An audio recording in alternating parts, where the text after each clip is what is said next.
Señores, de regreso estamos con el consumidor y ya con la presión un poquito más baja. La licenciada Heidi Camilo. Sí, porque se me subió la presión, licenciada. Sí, no. Mi amiga, licenciada Heidi Camilo, nos acompaña. Un gran placer tenerla siempre en el programa. Ya, usted tiene como 10 años, como 7, 8 años viene en el programa, ¿verdad que sí, licenciada? Son muchos, son muchos años, sí. No recuerdo, son muchos. Son muchos, sí. Pero qué bueno que usted haya elegido este programa como parte de su medio para poder comunicar. Sí. Y hablar hoy sobre un tema interesante, la automutilación, que no habíamos hablado en el programa nunca. Pero allá una persona nos refirió, una madre preocupada, decía que encontró a sus hijas, tenía marcas en el brazo, en la muñeca, como de que se estaba cortando de alguna forma u otra.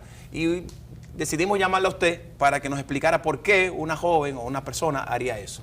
Bien, sí, como tú muy bien dices, ya con la presión un poco más baja, porque sí, de verdad que ayer yo me quería mudar para la luna. Porque sí, después de que yo viera a estos comunicadores, no él, sí, a una gama que anda por ahí siendo agresores, porque eso es violencia, eso no tiene otro nombre, sí, eso es violencia, eso es justificar a los depredadores sexuales, que así es como se llaman, no son conductas inadecuadas, son depredadores sexuales. Pero volvemos al tema del día de hoy, porque sí, no me podía quedar con esa. Sí. No, yo tengo que decirlo porque no me da una cosa.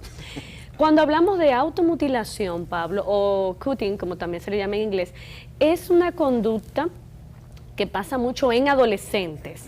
Ojo con esto, es una conducta que pasa mucho en adolescentes y como hablábamos fuera del aire, señores, hay páginas de internet que le muestran a los chicos y a las chicas cómo automutilarse y no ser descubiertos, cómo cortarse para provocar más o menos dolor, más o menos profundidad y en qué partes para no ser descubiertos. La automutilación es la conducta donde la persona toma un objeto filoso, que puede ser una navaja, un pincho, lo que sea que infrinja dolor, y lacera la piel. Muchas veces es acá en el antebrazo o en los muslos. Obviamente, en los muslos es muy difícil que tú lo veas, a menos que tenga una ropa corta, igual que el antebrazo o la zona del costado, pero son preferiblemente las extremidades los que más se usan.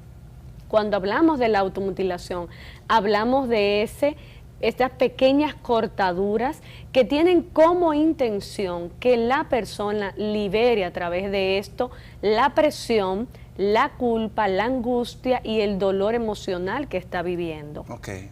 Es como una especie de desahogo, por así decirlo. O sea, es un grito. Es un grito, emocionalmente hablando, es un grito de desesperación, es un llamado de atención. Pero no es un intento de quitarse la vida. No, no. Y porque quería aclarar esta parte, y quisiera que usted nos explicara si una persona que se automutile pudiera tomar la decisión luego pues, pasar al tema del intento de suicidio, ¿no? De homicidio, de suicidio, ¿no? ¿Cómo se llama? Intento de quitarse la vida. Bueno, de suicidio es el término, claro, de suicidio. Entonces, no, esto no significa que esta persona esté intentando quitarse la vida. No, no es así. Sí. La persona con intención suicida, con gesto suicida, sí, tiene una acción determinada. Okay. Específica. De hecho, en nuestro país el suicidio va en aumento. Así es. Y no le estamos prestando toda la atención debida. Cuando tenemos las estadísticas, los hombres están siendo más efectivos en el término de lograr quitarse la vida que las mujeres, porque la forma en cómo el hombre se quita la vida es más violenta, por tanto va a ser más efectiva, porque es a través de armas. Obviamente sí, la mujer prefiere el envenenarse y eso da algo de tiempo, sí, a poder salvarle la vida. Fíjate que el que se va a suicidar tiene un acto determinado, punto. Es puntual, como decimos, pero en la automutilación la persona se asegura de que la cortadura no sea tan profunda como para lograr un llamado de atención médica. ¿Ves? No tienen que ir a emergencias porque la cortadura es básicamente en la dermis. Es superficial. Es decir, es muy superficial, que se puede limpiar con agua y jabón y una gasa.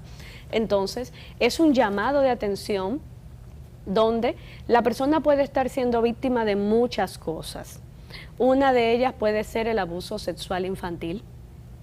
Es decir, cuando un menor está siendo molestado o agredido sexualmente hablando, como hay un silencio impuesto, porque el que guarda silencio por abuso sexual no elige guardar silencio. Claro, es por temor. Es por temor, es silenciado por el agresor, pero también es silenciado por el sistema abusivo, donde si yo digo que estoy siendo víctima de abuso, yo voy a ser condenada y va a haber preguntas revictimizantes, tales como ¿por qué tú no lo dijiste antes? Claro.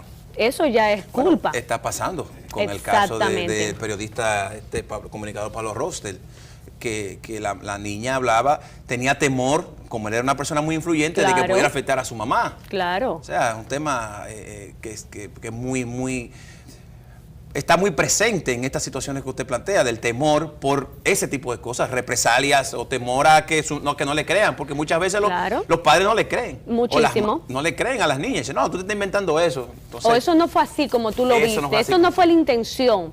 Entonces, el menor que está siendo víctima de abuso sexual es silenciado, porque una de las fases del abuso sexual, por eso, Pablo, es importante que en los medios de comunicación, cuando inviten a alguien a hablar de abuso sexual, sea a un experto en el tema, no a un educador sexual, que no es terapeuta, que no es psicólogo, no se puede invitar a un coach, porque, señores, abuso sexual tiene ramificaciones profundas a nivel biopsicosocial.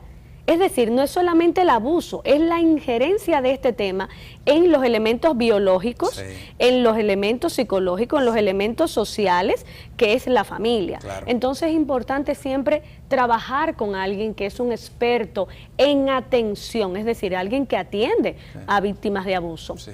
Entonces, cuando hablamos de automutilación, esto puede ser una causal. La persona puede estar siendo molestada, estar siendo abusada sexualmente. No quiero decir que es la única causa. Puede ser bullying también, ¿no? Puede ser que esté siendo objeto de bullying a nivel académico o social. Puede ser que esté en el adolescente también buscando esa identidad, ese quién yo soy.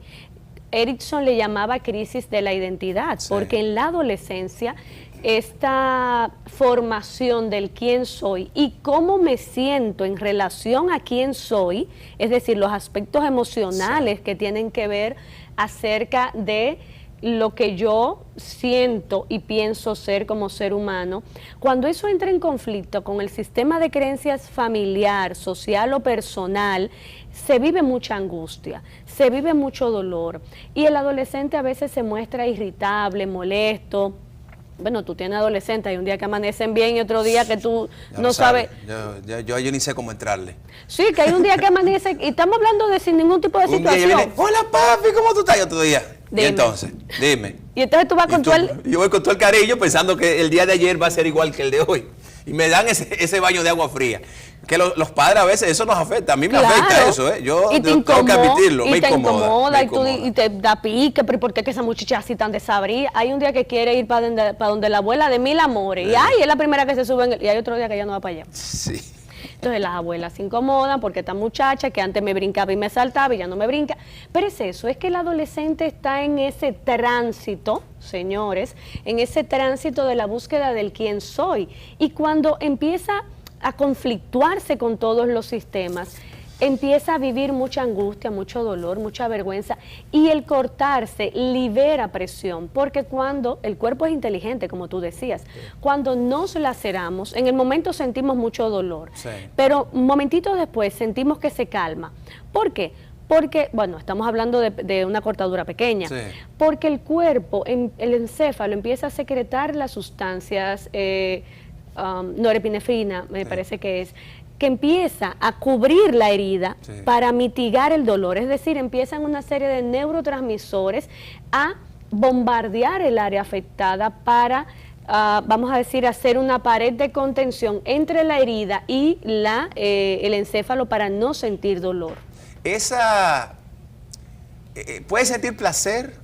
Se siente, ellos hablan de placer a hacerse esto, o sea, de que eso lo libera, ¿se sienten bien haciéndolo? Sí, de hecho, el dolor no les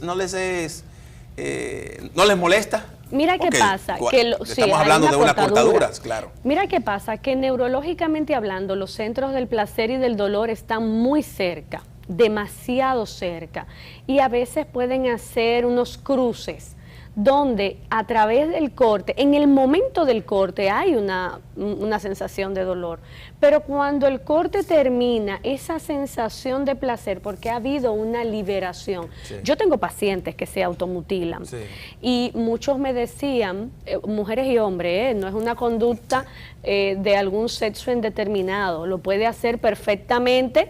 Lo puede hacer perfectamente un chico y una chica. Me dicen, es que cuando yo siento una gran presión, y te lo describen físicamente, cuando yo siento esa presión en el pecho que me inunda y que no sé qué hacer, presión le están llamando ansiedad, sí, a dolor, angustia, a lo que sea que esté ocurriendo, cuando me corto, siento que me libero. Siento como una sensación de cierta tranquilidad, sí, y es como si me descompresara. Pero esto es ficticio, esa sensación es, me refiero, porque no quisiera que esto se viera como que es una solución al problema. O sea, muchos adolescentes están viendo, bueno, pero esto que ella me está diciendo puede ser que me ayude a automutilarme.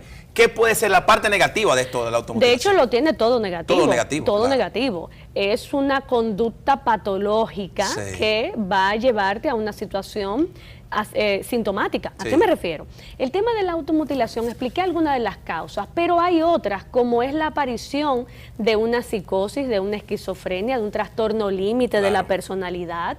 Estamos hablando de que la persona puede, de hecho, llegar a hacerse mucho daño y puede llegar a morir, pero sí, no con la intencionalidad necesariamente, claro, de hacerlo. Claro.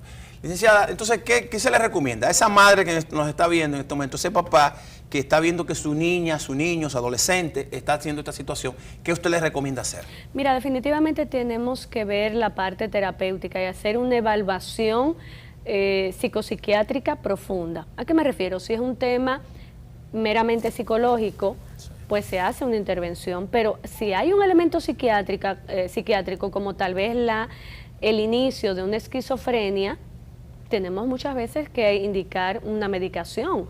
Y ojo con esto, las enfermedades psiquiátricas tienen un debut antes en edades tempranas muchas veces. Estamos hablando de edades tempranas de unos 17, 18, 20 y tantos años.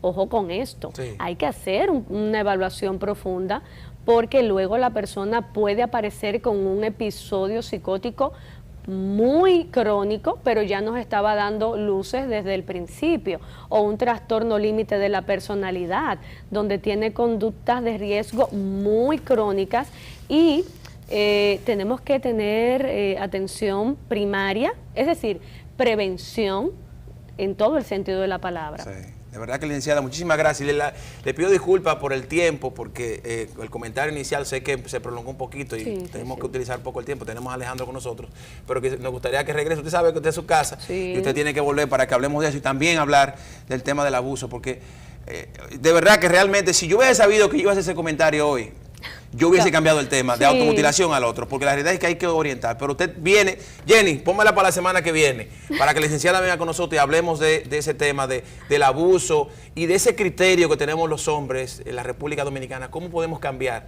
de pensar de que una mujer, por la ropa que tenga o porque se vista coqueto, porque se vista sexy, quiere decir que está abierta para el disfrute de cualquier hombre que le dé su gana?